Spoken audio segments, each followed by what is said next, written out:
This podcast is brought to you by IRCICA and Olcaf, South Africa. I'm Shafiq Morton, and today we are going to be discussing a book entitled The Crescent at the Cape, the true story of Sheikh Abu-Bakr Effendi, 1814 to 1880. To understand who exactly Sheikh Abu-Bakr Effendi was, we have to deal a little bit with the historical context of the Cape of Good Hope with regards to Islam. In 1652, the Dutch East India Company decided to create a watering point and vegetable garden at the tip of Africa at Cape Town, Table Bay. The reason for this was that the Dutch fleet were suffering from scurvy. The sailors were arriving back in Amsterdam from Batavia or from Amsterdam to Batavia in a very poor state. And so it was decided the ideal scenario was to have a watering point kind of halfway between the Far East and Europe. So in 1652, Jan van Riebeeck, the first Dutch East India Company official, arrived at the Cape to set up this watering point at the tip of Africa. Because the Cape of Good Hope was so far from Batavia and so far from Amsterdam, it was about 9,000 kilometers each side, the Dutch East India Company decided that the Cape was a very good place to send its political exiles where they could be forgotten. So from 1668 to 1795, after that the British came to the Cape, 182 of the IRCICA, the nobility, the leadership, the scholarship of Indonesia, was exiled to the Cape. The last big scholar, and the IRCICA were Sufi Sheikhs, they were scholars, the last big figure to arrive at the Cape in 1780 was Imam Abdullah bin Qadi Abdus Salam, from the royal family of Tidori, a Sayyid and a scholar. In 1780, Tuan Guru, as he was known, master teacher, is sent to Robben Island, where he writes a Quran from memory, and in later years he pens a work entitled Marifat al-Islam, the knowledge of Islam, which he uses as a textbook. In 1807, after having established the first mosque in Cape Town, the Oval Mosque, and after having established the first madrasa in Cape Town, which had an attendance of over 400 students, Tuan Guru passes away in 1807. Unfortunately, by that time, there were no more scholars coming to the Cape from Indonesia, or in fact from anywhere in the Muslim world, to carry on with the tradition of teaching the Cape Muslim community.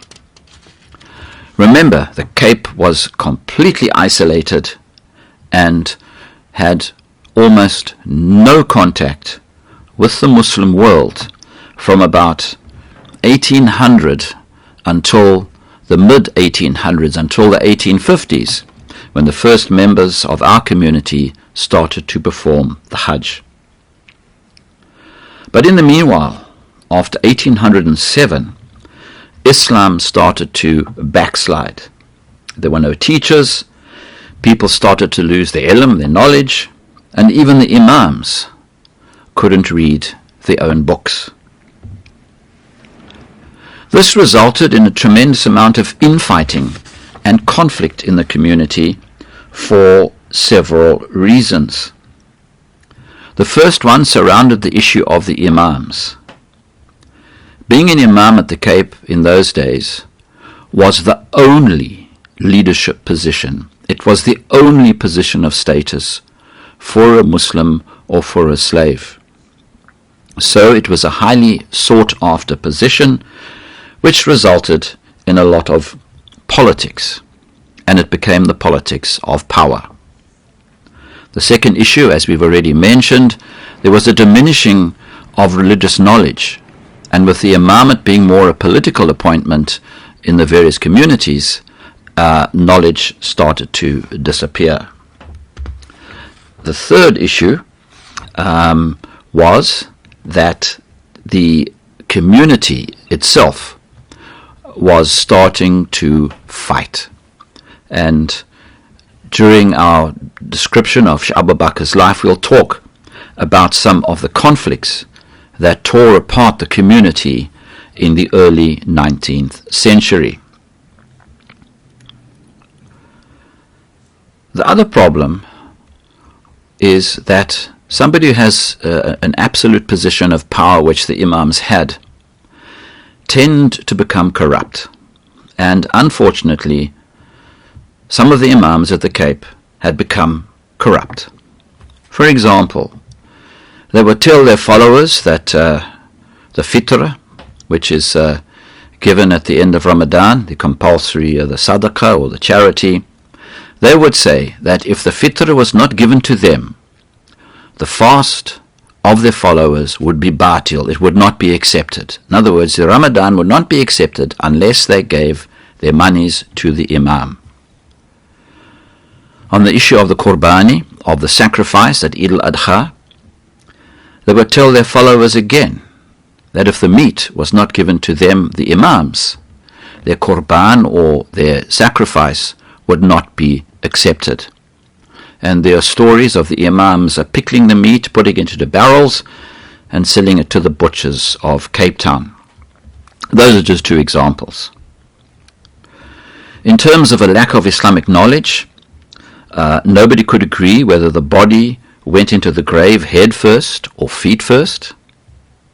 They couldn't agree on the criterion for the mahar or the dowry for the wedding, and they even contradicted the teachings of Imam Shafi, which was the madhab of Cape Town. The madrasa system itself that was set up by Tuan Guru in the late 1700s was also falling apart. And according to the diaries of Shaykh Abu-Bakr Effendi, when he arrived in 1863, he discovered that a lot of the madrasas, they were unable to teach more than the very basics of Aqidah, a few surahs of the Quran, with almost no fiqh whatsoever. The result of this were lots of court cases, lots of conflict, especially surrounding the succession of the imams of the mosques.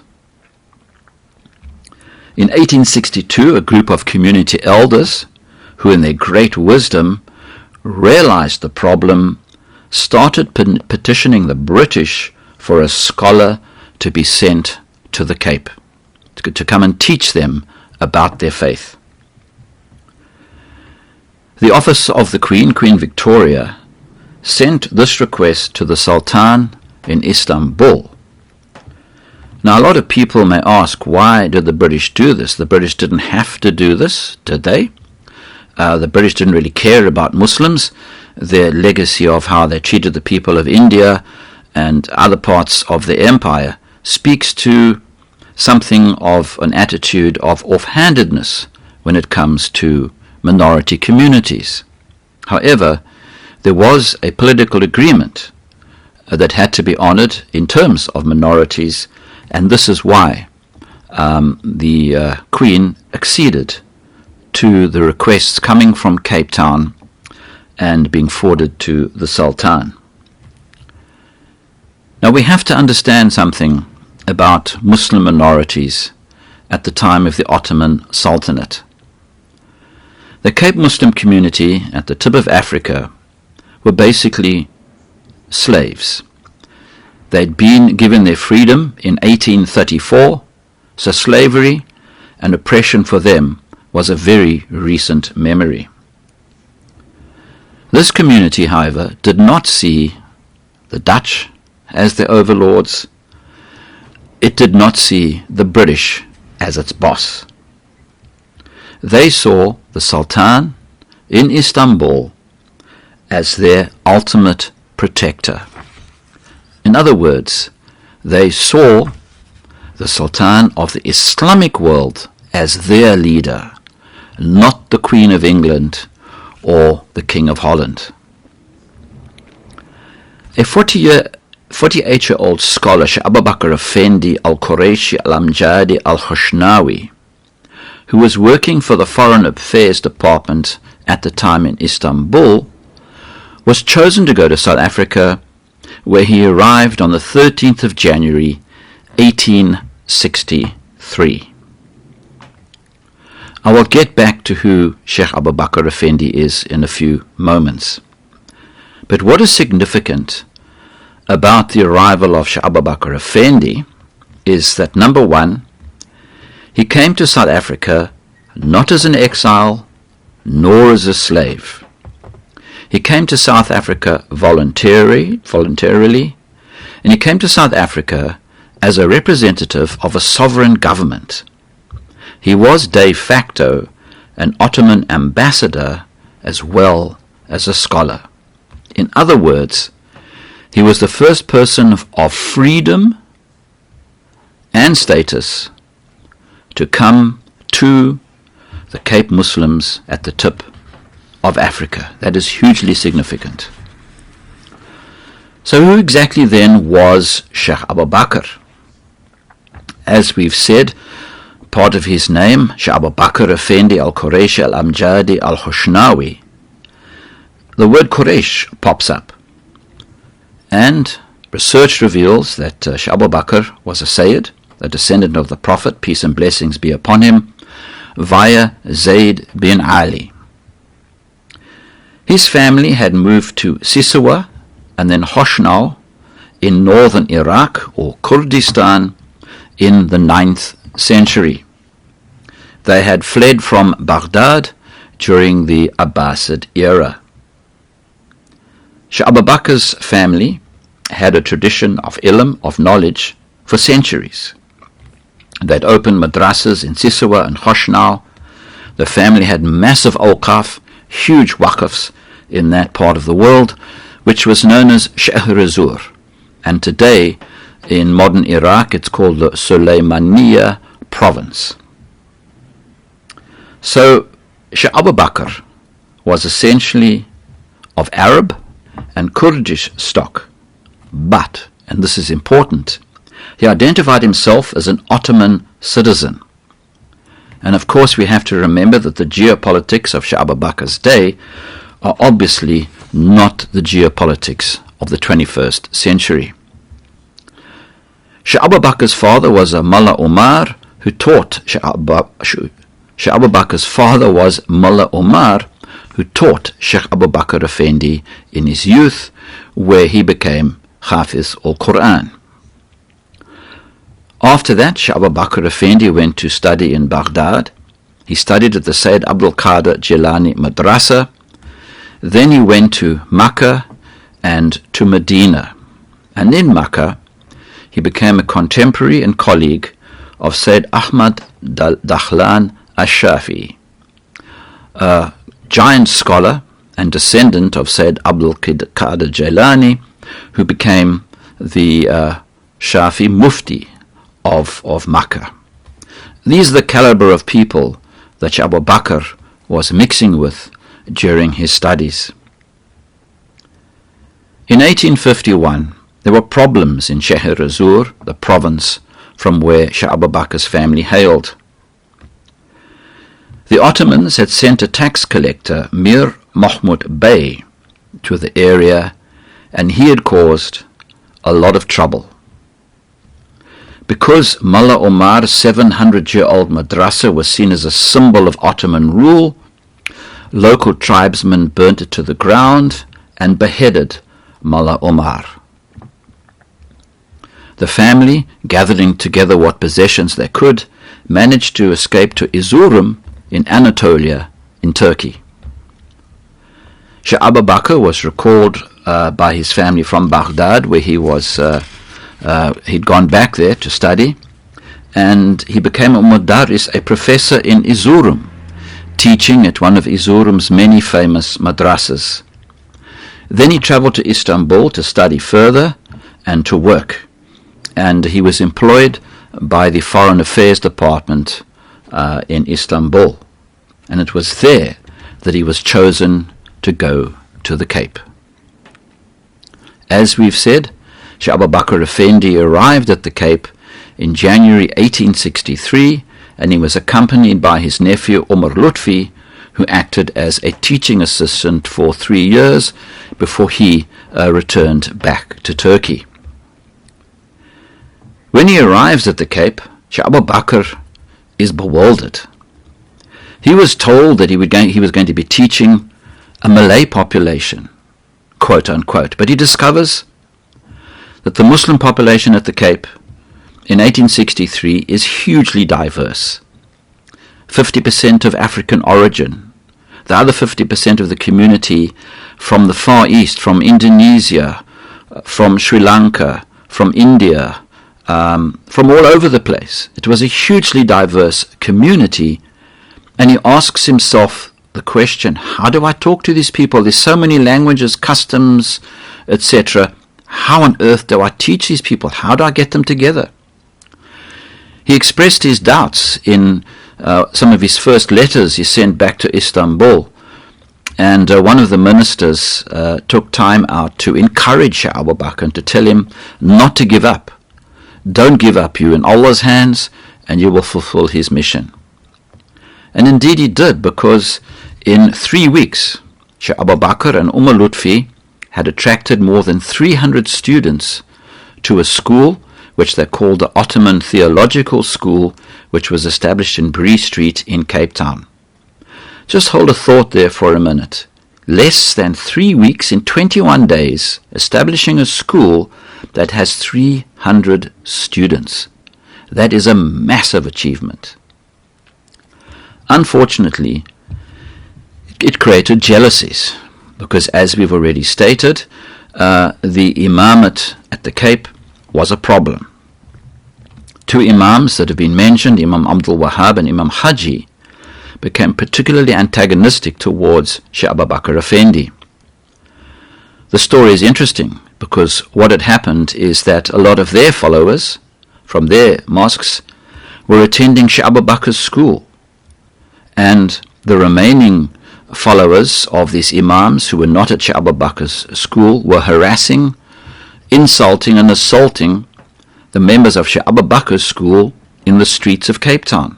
So much so that Sheikh Abu-Bakr wrote a letter to the governor at the Cape complaining about this and asking for protection, which never came.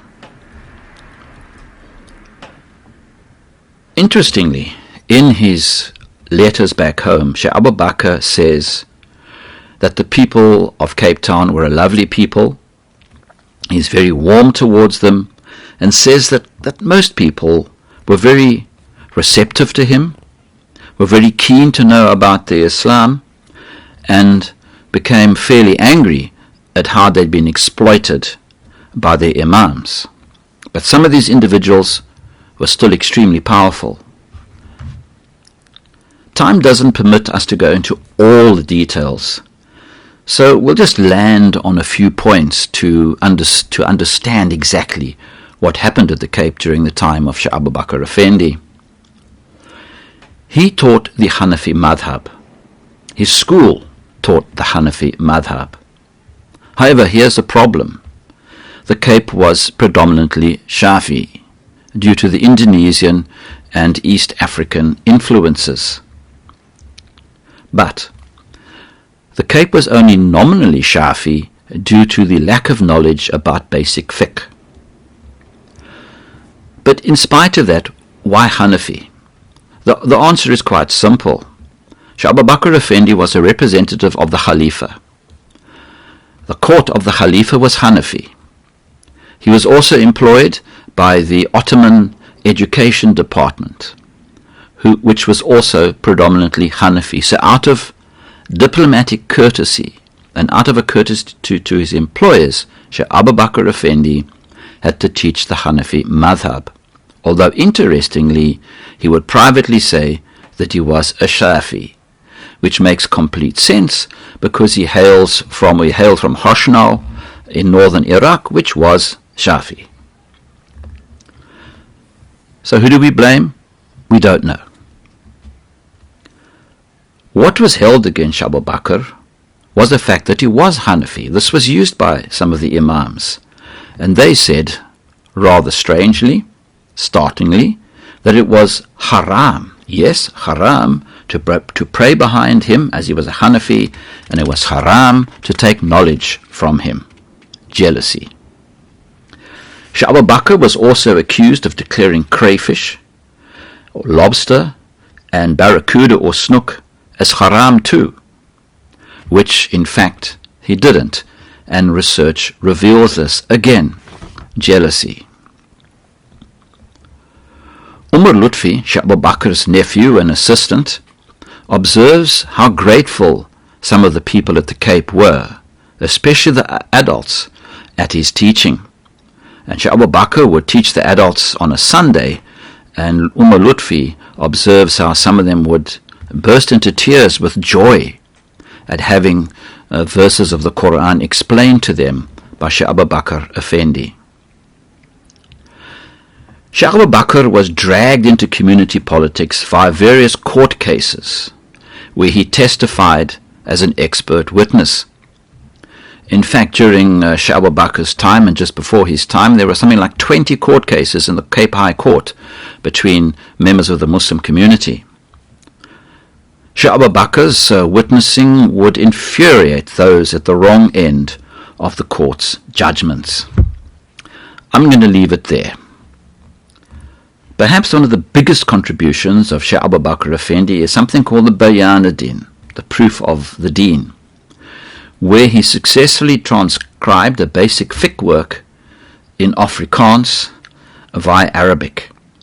Afrikaans was the lingua franca, the commonly spoken language between the slaves and Muslims at the Cape in the middle of the 18th century. Afrikaans is a creolized language and consisting of Dutch, Portuguese, Khoisan languages, and many others. Shaykh Abu-Bakr became a pioneer in this regard in terms of Afrikaans, with how he was successfully able to manipulate vowel sounds of Afrikaans into Arabic script. And many linguistic experts marvel at the skill and the ingenuity of Shaykh Abu-Bakr for his work in the Bayan ad-Din. It is also interesting to note that the grandsons of Tuan Guru, or Imam Abdullah bin Qadi Abdus Salam of Tidori,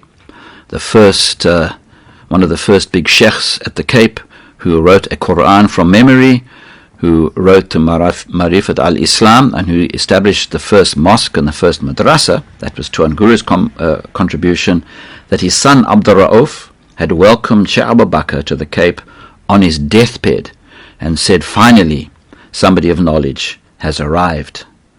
And it was his sons that became faithful students of Shaykh Abu-Bakr, amongst many others. Shaykh Abu-Bakr Effendi, as a representative of the Ottoman government, also travelled very widely. It's believed he went to Mauritius, although we have not been able to find documents to that effect. We do know 100% that he travelled to KwaZulu-Natal and especially to Mozambique. He went on the Hajj, he took his sons on Hajj, and in Jeddah he hired some matof, some guides, the Ba'alawi family, who'd served the Cape Town community for well over 100 years on the Hajj. When all is said and done, without doubt, Shaykh Abu-Bakr Effendi is one of Cape Town's finest sons, a man who sacrificed so much for the sake of Islam at the tip of Africa.